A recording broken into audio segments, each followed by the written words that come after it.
Alright guys, my name is Jacob Miller. Welcome back to the Jacob Show. Today, we're going to be talking about some more MCU predictions by diving into this series known as Loki. Now, you may be wondering, Jacob, where have you been this entire time? Look, I've been really thinking about this channel and what I'm going to do with it, because I want to make some short films and stuff, and I am writing a short film right now. It's just, I don't know if I really want to like publish it on this channel or if I want to publish it on another channel. And if I do publish it on another channel, what am I going to do with this channel then? You know, it's like, what is this channel going to become? So I'll let you guys decide on that. I will leave an icon at the upper right part of your screen. There you can click and do this. I want to say voting, to where you could say where you want the short film to be published on. You could also leave your vote down in the comments, and I will read them and I will listen to them. So, anyways, back to the video. Let's go ahead and talk about Loki season 1. So let's go and dive into Loki season 1 here. First of all, we have Immortus being the main villain of this season. A statue of a head with a hood was seen in episode 5 of Loki. Kang took over the TVA, and the timeline is literally splitting, creating other timelines and other universes. And then season 2 is confirmed. We actually had that confirmed in a after credits scene for the final episode of Loki season 1. So, what does this mean for the MCU? Okay, so I believe that Kang will be the main villain of season 2. But wait, Jacob, who is Kang?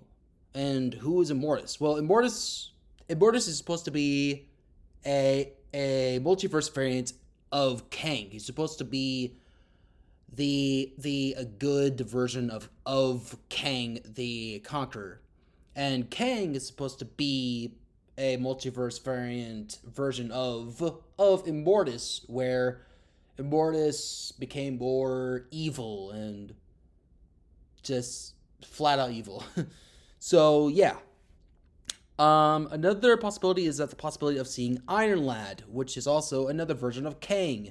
This time is a much younger version of Kang, and doesn't want to become Kang the Conqueror.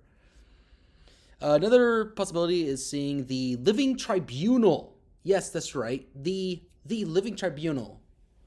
Now, let me rephrase that.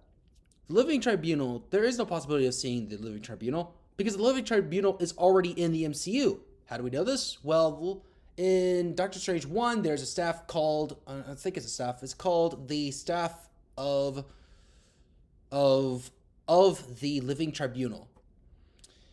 And at first it was like, oh, it's just throwaway Easter egg. But then,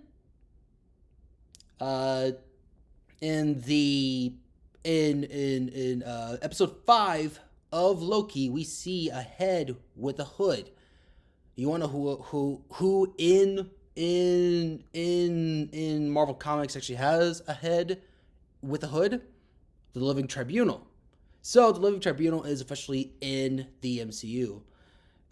Apparently. Do I think we will see him? Possibly. We could possibly see him, but I don't think he'll be coming up anytime soon. The multiverse is now in the MCU. Secret Wars is coming. Okay, guys, Secret Wars is coming. We could have the possibility of seeing a new MCU, as in like a new cinematic universe with entirely new cast of characters and actors and actresses. Do I think that'll happen? Possibly. Do I think it'll happen now? No, because that'll be way too confusing to do another MCU right now. So yeah. And then of course Loki. This show Loki is tied to Ant-Man and the Wasp: Quantumania, Marvel's What If, Doctor Strange and the Multiverse of Madness, Spider-Man No Way Home, and WandaVision. All right, now that we have that out of the way, let's go to the other films and shows. Okay, so let's go talk about Ant-Man and the Wasp. First of all, what do we know about this film? Well, we know that there's going to be more of the quantum realm. We know that Catherine Newton is going to be recast for Casey Lang. Jonathan Majors will be playing as Kang the Conqueror again, just like he did in Loki. Of playing as Immortus, which again is another version of Kang. Moving on, Stature is going to be in the film, and of course, the film has a connection to Loki. What does this mean for the MCU? Well, the possibility of the Young Avengers and Iron Lad. Okay, so talking about Doctor Strange in the Multiverse of Madness. What do we know about this film? Well, we know that Miss America is in this movie. If you don't know who Miss America is a female comic book character who can travel through the multiverse by using star-shaped portals, which hence the name Miss America. We do know that Wanda, or Scarlet Witch, is in this film. We know that Spider-Man No Way Home is connected to this film, and a connection to the series Loki. So what does this mean for the MCU? Again, Young Avengers, the possibility of seeing Iron Lad, the possibility of seeing Spider-Man in this film, which, if Spider-Man is in Doctor Strange in the Multiverse of Madness, that could be very, very interesting, and I would love to see what happens in that film. And of course, the possibility of seeing Loki again in this film. I don't know why, but I feel like it may happen. There is a possibility. So, and now for Spider-Man No Way Home. Man, freaking love the trailer. Oh my lord, I was so hyped for it because it's like, yo, dude, let's go. Okay, so what do we know about this? Well, we know that Spider-Man, we know that Peter Parker being Spider-Man is being focused on in this film. Thank the gods. Oh my lord. Thank you, Kevin Feige. Thank you, director. Thank you so much. I'm so glad that they're not like looking past it, because it frustrated me with like Far From Home when they looked past the fact that Aunt May knows that Peter Parker's Spider-Man. But of course, moving on, we know that Peter Parker is turning himself in. Matt Murdock will not be in this film. It has been stated in an interview that, of course, Matt Murdock will not be in the film because it doesn't really make sense for him to be there. We know that Wong leaves for some reason. We also see a sandstorm with yellow lightning. Moving on, though. SWAT team aims weapons at Happy Hogan. I think that's his name. A pumpkin bomb is showed. Pumpkin bomb. Green Goblin. Please. Willem Dafoe. And Doc Ock is in this film. We see him in his glory. The young Doc Ock. Man, let me tell you something. I'm so hyped for this. So what does this mean for the MCU? First of all, Daredevil will not be introduced yet. Thank the heavens. Because it's like I want him to be done well, or to be done in a Disney Plus show. So, of course, moving on, we have this film being tied to Shang-Chi, potentially, because of Wong leaving for some reason. We also have the Sinister Six being the main villains, possibly being the main villains. Happy Hogan could die in this film. Another thing is that Feast is in the film according to leaks. Yes, that's right. According to a set leak, we do see a Feast truck in the background during one of the scenes to where Doctor Strange and Peter Parker are standing outside and we're talking to each other. So we could see Feast. Who knows? The possibility of seeing Tobey Maguire and Andrew Garfield as Spider-Man. Please.